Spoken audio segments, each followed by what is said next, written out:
So I started doing Chick Stick Jerks in 2002. That was just DJing at a few local bars and pubs, and it kind of built up quite big. I saw like the Rainbow had been taken over by Lee McDonald, who I knew through his night below, and he asked me to come and do a night there. So we did a little Chick Stick Jerks night in the bar, and it was brilliant. It was quite a small, like, I don't know, about 100 people or something, but it was just one of those like really great vibes. I got mates of mine that usually just DJ'd at parties to come and DJ, and we just had a really good kneezer. And then me and Lee were talking about how we could help build up Chick Stick Jerks again, and build up kind of a different kind of new following to the Rainbow and stuff like that. We came up with the idea that we should get lots of different independent brands together, and then I took this on as my project, and HOTT was born. HOTT was not a very serious night. We didn't take it very seriously at all. The music was good, but it was very silly. There's so many brands involved in it. I'll try and give them a shout out, but I hope to God that I don't forget anyone.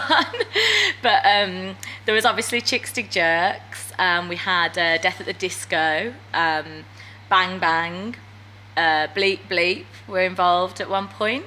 Bigger Than Barrier were involved at one point. We had Tuck Shop, Sugarfoot Stomp, Cold Rice, Moscow Disco, so many brands. And the idea was that we'd, along with kind of throwing a big party, we'd also boost each of those independent brands as well. Although I think Grazia or Heat described it as DJ speed dating or something like that. We started off with Sunday parties, and they were really good vibes, like really busy, really fun. We had like spontaneous breakdancing competitions, you know, someone playing the latest cutting edge electro tracks to someone playing Do the Bartman, stuff like that. A real kind of eclectic mix. Shades parties, beach parties, or like people would dress up.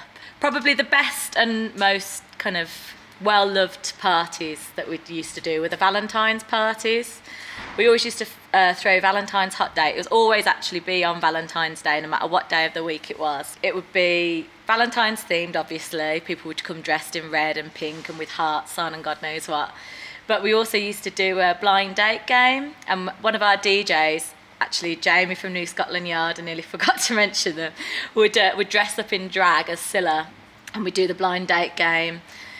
Which was always absolutely hilarious, really, really crude, but like really funny. Valentine's Hot Date for many years was like the busiest and the biggest bar take that they'd ever had at the Rainbow for quite a long time. Sometimes we had people turn up, like Matt Horn from Gavin and Stacey just turned up to party one day. We did parties in the Rainbow Warehouse, we did them in the pub. We used to do like the New Year's Eve parties and stuff, and it was always a good vibe.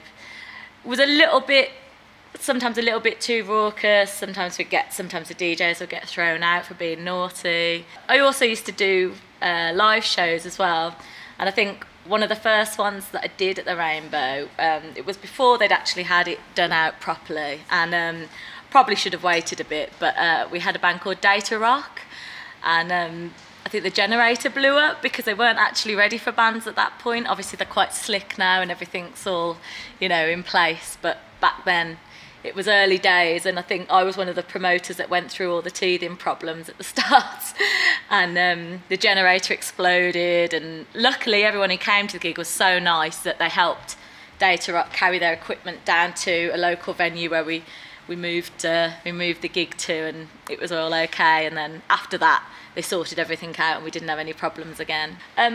One of the reasons that the Rainbow works so well for Hot Day, I think, is one, it was something that was a new place that people weren't used to, but the best thing about it was having the two spaces. And you had in the pub, you had the bar, and then you had the outside courtyard space, which on Sundays with the sun out was just absolutely the best vibes ever. Our Sunday daytime hot dates were just like, you know, unbeatable for vibes. I know that there's a lot of people that have had like some of their best experiences dancing in the sunshine in the Rainbow Courtyard at Hot Date. It was definitely the right place and the right time. It was like kind of a little bit grotty, but not like completely a dive, if you know what I mean. But it was just like, it was just nice and raw and somewhere different. I don't think those vibes could ever be replicated though, unfortunately. Venues change, crowds change, and I think obviously they wanted an in-house weekly party which was the same every week. I think at the time they were doing like on rotation, there was us on a Saturday, Bigger Than Barry on another Saturday, Below on another, something else on another, and we used to rotate. And I think that although all of those parties were really successful, they just wanted something that people could come on a Saturday and know what it was going to be like, well, rather than it being completely different types of music every week.